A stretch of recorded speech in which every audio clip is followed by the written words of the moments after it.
National Broadcasting Company presents Eyes Aloft.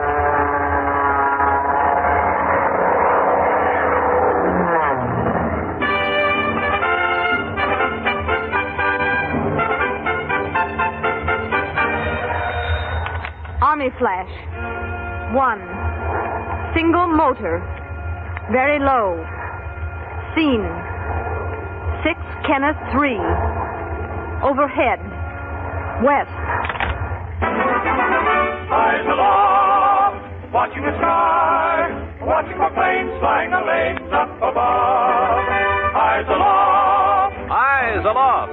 The 4th Fighter Command of the United States Army Air Forces, in cooperation with West Coast radio stations, dedicates this official weekly radio program to the 150,000 volunteer civilian filter center workers and ground observers whose round-the-clock vigilance keeps watchful guard of the Pacific coast against attack by enemy planes. Eyes aloft, night and day, will help protect the USA.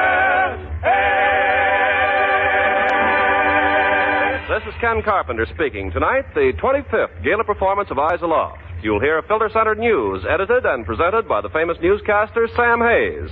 This week's winners of the Why Do I Come Here contest, the presentation of the Eyes Aloft Gold Trophy Award, and another great American story. There'll be special music by the Gordon Jenkins Orchestra and the Kingsmen. And we have some very good news about your Eyes Aloft theme song. At this moment, we turn the watch over to your narrator, Jane Whitman.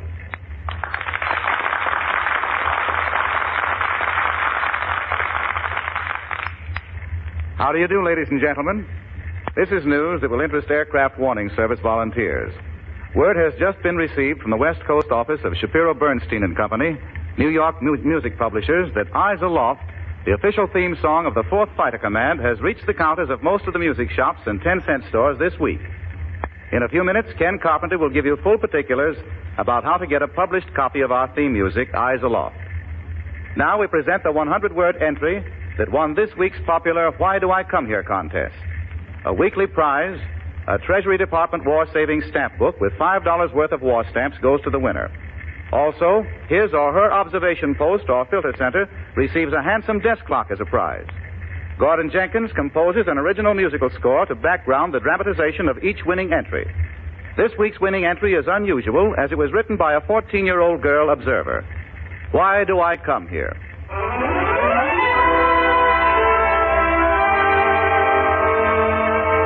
Why do I come here? This week's winner, Miss Betty Lou Ramsey, box number 686, Barstow, California. And this is 14-year-old Betty Lou Ramsey's winning entry. Why do I come here? Why do I come here to a lonely desert hilltop to share my vigilance with God alone?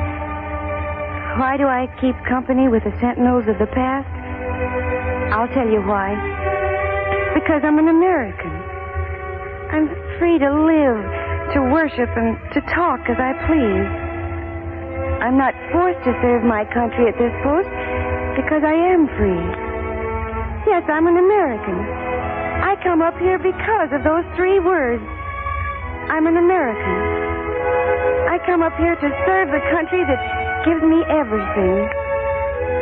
While I give a few hours of my time, so many men and women of this nation are giving their lives. I merely serve because I'm an American. That's why I come here.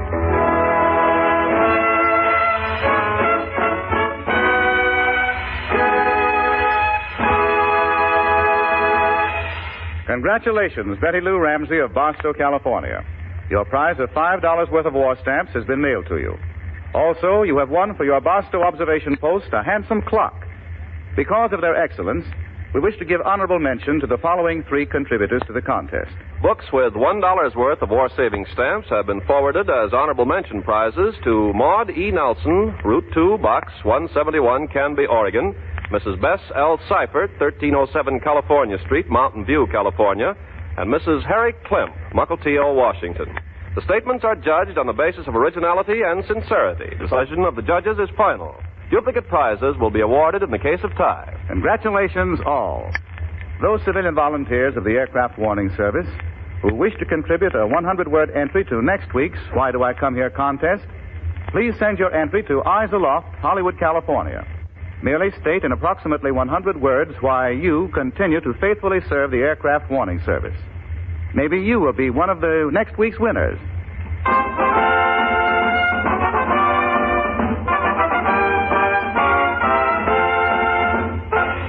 Filter Center News, compiled, edited, and presented each week for the 4th Fighter Command by the noted newscaster Sam Hayes. Here's the 4th edition of Filter Center News, presenting Sam Hayes. And good evening, ladies and gentlemen. This is your Eyes Aloft reporter, Sam Hayes, bringing you personal news of Pacific Coast Filter Center volunteers from border to border.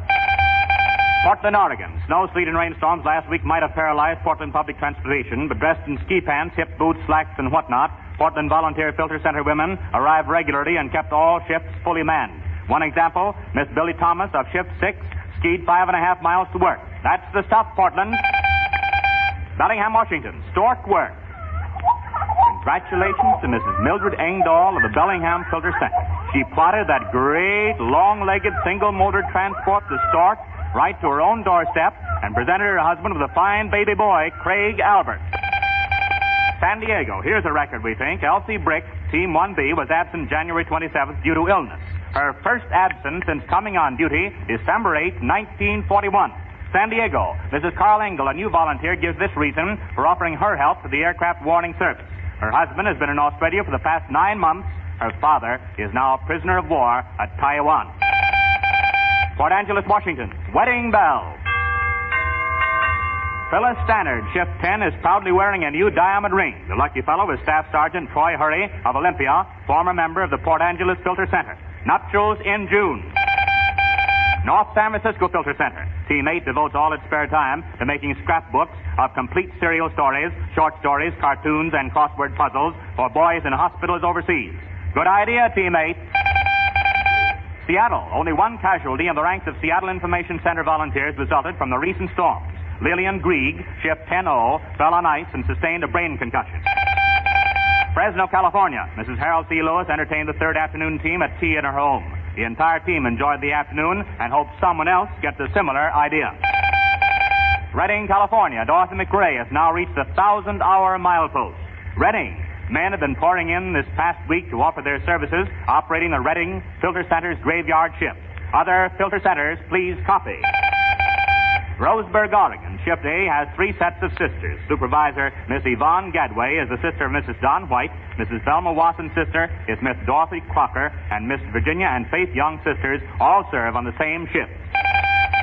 Sacramento, Mrs. Frances Alstrom, Shift 1, serves 2 shifts each week, attends radio school 5 days a week, and has just signed up for the chemical warfare course given by the Filter Center.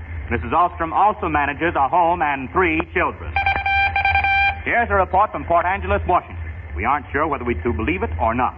Norma Feta of Shift 10 yesterday released this latest military secret from Italy.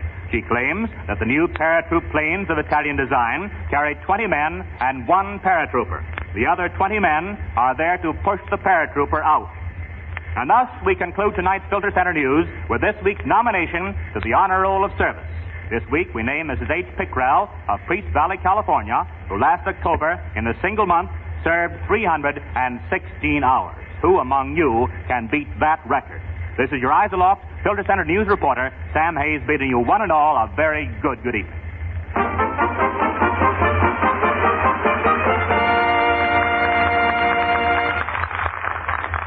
Here's an announcement for women only. If you can qualify, you too may be given the opportunity of sharing the vital work of operating the Army Air Force's filter centers, which are located in many key cities of the Pacific Coast. True, not everyone can be accepted for this secret work. If you want to volunteer as a filter center worker, call your local civilian defense headquarters. They will put you in direct contact with the proper military authorities who supervise the work. All those women who serve say it's the most fascinating work they've ever done. Telephone your local civilian defense headquarters if you would like to learn whether you can qualify. And now, good news for those who have wanted to own a copy of our theme song, Eyes Aloft. Here's Ken Carpenter to tell you all about it. Ken? Well, several months ago, we asked you if you'd like to buy a published copy of our theme, Eyes Aloft, which Gordon Jenkins wrote. At the time, we expected it available for purchase long before this. However, paper shortage made it necessary for the New York song publishing firm of Shapiro Bernstein to delay. But now the song is printed. Its attractive cover is the dark blue of the night skies. Searchlights pierce the darkness and illuminate the printed words at the top, Eyes Aloft. There's also an interesting photograph of Gordon Jenkins on the cover. You'll readily recognize the song when you stop into your local music song shop or 10-cent store to buy a copy. Buy a copy? Oh, yes, indeed. It'll sell at approximately 35 cents. And do you remember where we told you the profits from this song are to go? Well, Gordon Jenkins has turned over all of his title rights and profits, all of them, to the Aircraft Warning Service. However, Gordon specified that the money, his profits from the sale of Eyes Aloft, is to be used to build a comfortable, modern, well-equipped observation post for some community whose observers need such a post building. Obviously, the more copies of Eyes Aloft purchased, the sooner a tower will be constructed for some worthy observation post. Ken, may I interrupt? Oh, yes, Gain. You say a tower, Ken. Well, I did say that, yes. Well, if the song goes over, as we now have indications, I wouldn't be surprised if there'd be money enough to build several towers. We certainly hope so. Say, Gain, did you see the copy of the blueprints of the tower we're going to build? No, I didn't. Who drew them up? Well, we got them from the Clackamas County, Oregon Civilian Defense Office. It's a tower that they've built up there in Clackamas County. Very nice, warm, comfortable, offers a fine view from the lookout room itself. Windows on all sides, I suppose. Mm-hmm. Large windows that'll open up in the summer when the heat comes and keep the rain, snow, and wind out at this time of the year. How high is the tower that you have the plans for? 27 feet. 18 feet from the ground level up to the catwalk that runs completely around the observation room. The whole thing's built out of pretty sturdy lumber, I'll bet. Oh, yes. The main legs of the tower are of 8x8 timbers. The legs are sunk into huge blocks of concrete at the four corners to guarantee absolute anchorage. Oh, it's the kind of tower that any community would like to have for its observation post building. Particularly some community that's put up with an old tent or a broken-down shed or such. Oh, yes. Too many people are putting up with fall, winter, and spring discomforts of cold and exposure. But if everybody gets behind the Eyes Aloft song and buys a copy for 35 cents, a number of worthy communities will find themselves the proud possessors of an Eyes Aloft tower post. Well, I think we ought to hear the song right now, Ken. Well, it's coming right up, Gain. Gordon and his orchestra and the notable Kingsmen have a very special version all cooked up for right now. Gordon, Kingsmen, orchestra, you ready? Ready. Okay, then play it and sing it, guys. Eyes Aloft.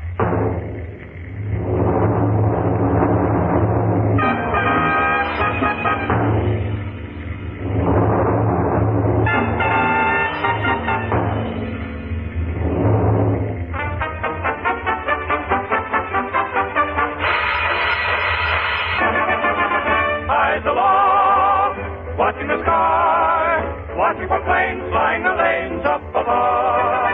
Eyes aloft, always on guard, lending a hand, protecting the land we love. One if by land and two if by sea was once a sentinel's cry, but a modern 20th century Paul Revere must watch the sky. Eyes aloft, night and day, will help protect the USA.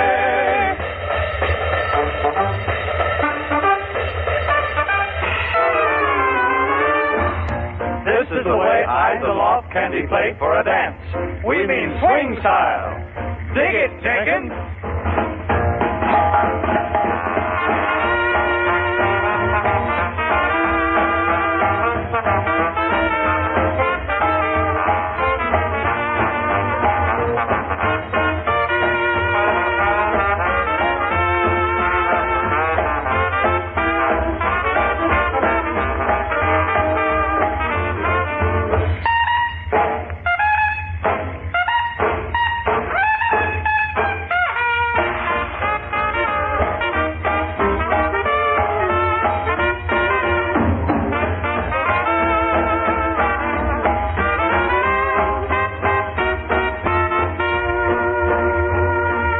This is the way Eyes Aloft could be played if you like to waltz. And who doesn't like to waltz? We like to ask if we have enough breath, and we have a waltz.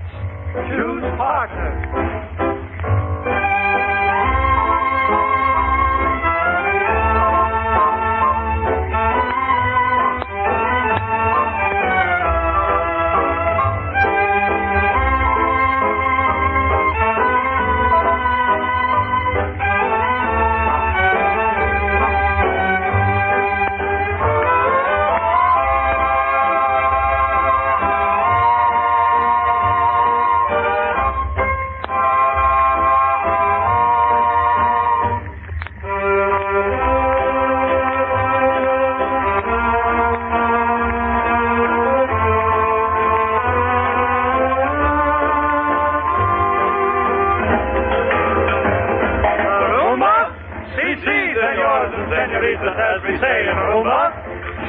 all pick our clavis and our gourds.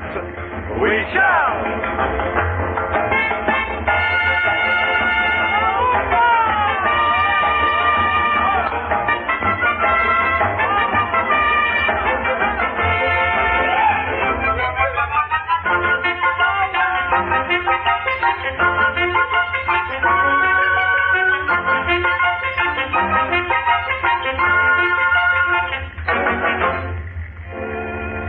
And here is Eyes Aloft, your theme song, the official song of the Aircraft Warning Service, the way everybody likes to sing it. Eyes aloft, watching the sky, watching the planes flying the lanes up above. Eyes aloft, always on guard, lending a hand, protecting the land we love. One if by land and two if by sea was once a sentinel's cry. But a modern 20th century Paul Revere must watch the sky. Eyes aloft, night and day, will help protect the USA.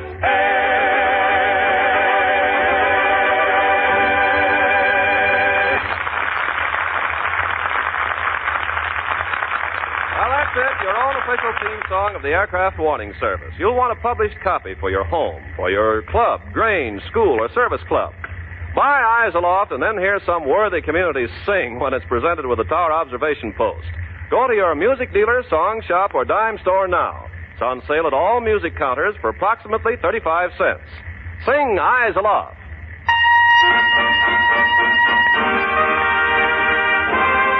Now, tonight's new and true Great American Story.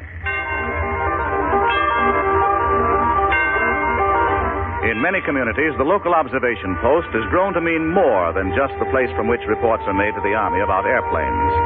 Take the case of Bellingham 25. This post is located in the center of a group of 5 Washington communities: Lawrence, Deeming, Van Zant, Goshen, and Hopewell.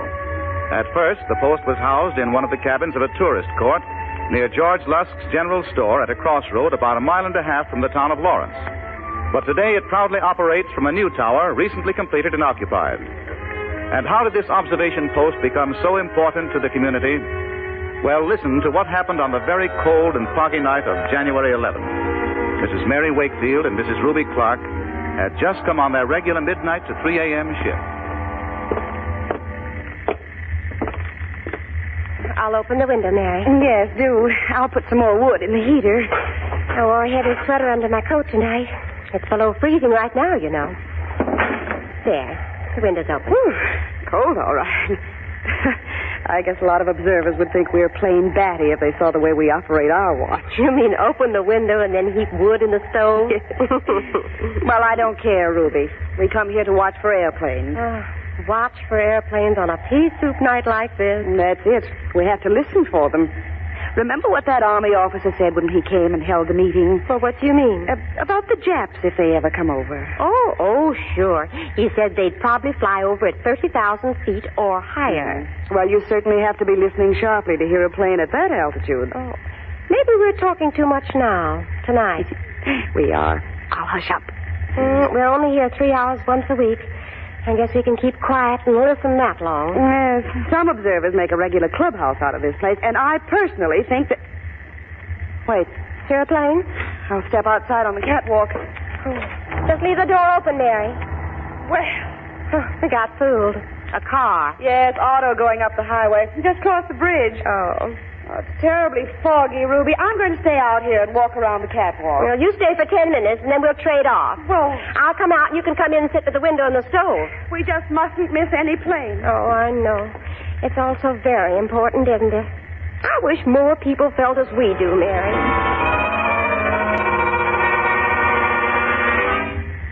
It was the kind of a night when some observers would have huddled closer to the stove and attempted to convince themselves that no planes, enemy or friendly, could possibly be in the air. But not Mrs. Wakefield, Mrs. Clark. About 2:15 that bleak morning, the two ladies heard an odd sound. What on earth is it? It's coming from the tourist camp down there, I think. What? See, Ruby?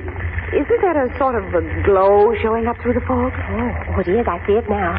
It's a fire. Why, it is. Oh. The cabin camp has caught on fire. Oh, that camp's filled with people, you know. Come on, down the stairs. Those people are probably all asleep. Well, maybe I'd better go back up and telephone to Everson to send their firefighting equipment. Everson's 7 miles away. They'd get here too late. Look. Heavens. I put the entire front porch of that cabin ablaze. I'll go wake Herb Pierce. He has one of those foamite fire extinguishers. Yes, well, go on, Mary. Go on, hurry. I'll go over and rouse George Lusk. We'll still be able to hear any planes that pass over. Oh, but after all, that whole camp's asleep. We've got to get the people out of this one cabin or they'll get burned to death. You get George Lusk. I'll get Herb Pierce.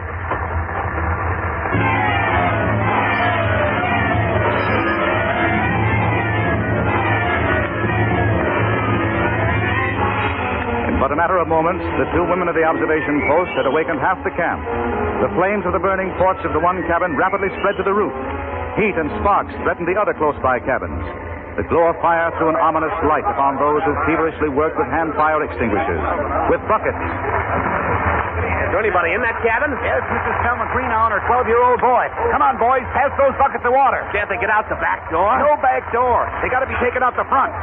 What are you going to do with that fire extinguisher now, Herb? Gonna get up closer. Smother the fire around the door. Well, somebody get a rake or something. Pull that burning piece of lumber that just fell off the porch. I'll get it. Hey, turn that extinguisher over this way a while, Herb. I'm busy putting out the fire around the door. All right, it's out now. I'll yell to Mrs. Greenow to be ready. I'll run in and open the door. Be careful, George. It's all right now. Mrs. Greenow. Mrs. Greenow. Don't worry. We'll get you out all right. Gotta get that door open. Oh, the door's stuck. There. Oh, thank God. Thank God. Come on, Mrs. Greenow. Take my arm. We'll run across the porch. Yes.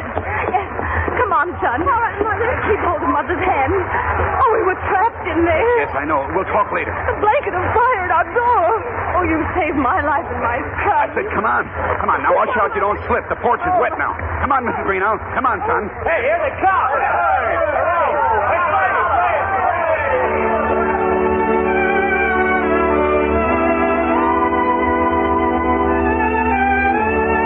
The occupants of the burning cabin, a mother and her young son, were saved. The fire was controlled, finally put out before the other cabins caught. Dire disaster might have been the result had not Mrs. Mary Wakefield and Mrs. Ruby Clark, two airplane watchers, been alert. The fire happened on the night of January 11th. On the evening of January 14th, nearly 125 people of the communities attended a meeting in the Lawrence Grade School. A meeting to dedicate the new observation post tower, which had just been occupied. Lieutenant E.M. Ford, ground observer officer of the Bellingham Filter area, commended the community. This is, has always been, one of the best posts in this area. Bellingham 25 has always had a splendid record of efficiency in making plane reports. Tonight, as we dedicate the handsome new tower you've built, you must think of it as an emblem of the fine cooperation and teamwork you of this district have shown. The Army congratulates you.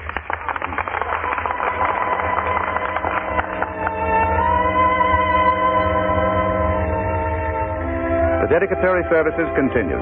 Chief Observer Laura Williams thanked all who had assisted with the construction of the tower, those who had donated materials and labor. She thanked observers new and old for helping establish the post's good record. Lieutenant W.S. Merrill told of his experiences at Pearl Harbor and then awarded 100-hour armbands to 79 observers and 6 assistant chief observers. The coveted 500-hour pin was awarded to 4 observers. Assistant Chief Observer W.D. Wills gave a history of the post, and then Lieutenant Merrill asked Mrs. Mary Wakefield and Mrs. Ruby Clark to come forward. As the two bewildered ladies stood there before the audience, Lieutenant Merrill said, On Tuesday morning of this week, the Army received from your Chief Observer a written report of an incident which occurred at your post on Monday morning, January 11th, about 2:15 a.m. You, Mrs. Wakefield, and you, Mrs. Clark, observers on duty at that time, discovered a fire on the porch of a nearby cabin. The two occupants were sleeping soundly despite the noise of crackling fire and falling wood. Had the fire gone much longer undetected, it would have trapped them and would have quickly spread to the adjoining cabins, one of which was occupied by an elderly invalid. Friends, these two observers were on the alert. They awakened neighbors who extinguished the fire before it had reached any serious proportions.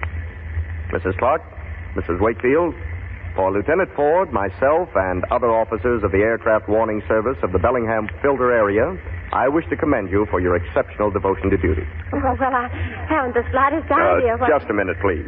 There's something else. Here. These. One for each of you. What in heaven's name? Your community wishes to prove to you its appreciation. From the well-financed post funds, they purchased a $25 war bond for each of you.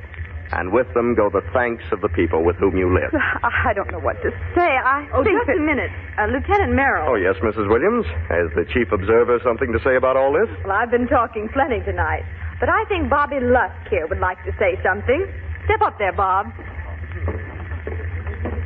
On behalf of my father and the other folks on this corner, we would like to duplicate the award given by the Post.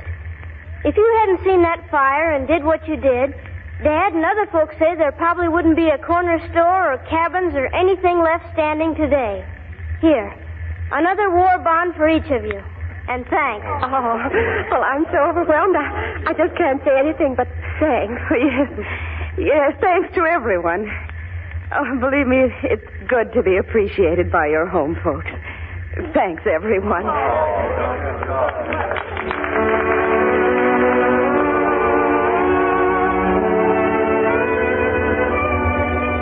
Those are the kind of people who live in the rural Washington communities of Lawrence, Deeming, Van Sant, Goshen, and Hopewell. Those are the folks who so successfully and efficiently operate observation post Bellingham 25. Perhaps now you understand what we meant when we said in some communities the observation post means more than a place from which airplanes are reported. In many communities, the observation post has grown to be a symbol of the spirit of the community. We salute the people of Bellingham 25.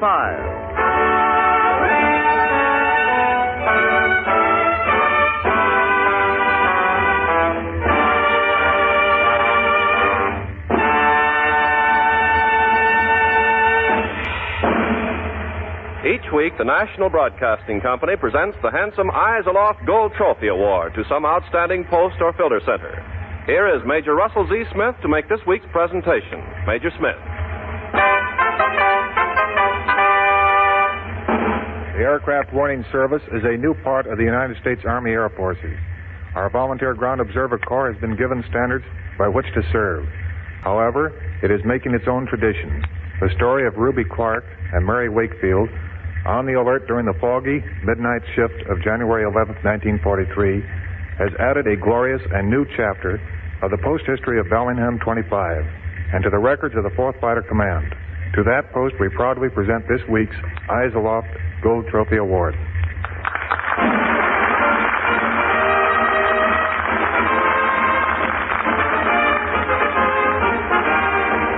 Gain Whitman saying goodnight to the 150,000 valiant Aircraft Warning Service volunteer civilians who keep constant vigil of our home front so that America will be ever safe from enemy attack by air. Good night.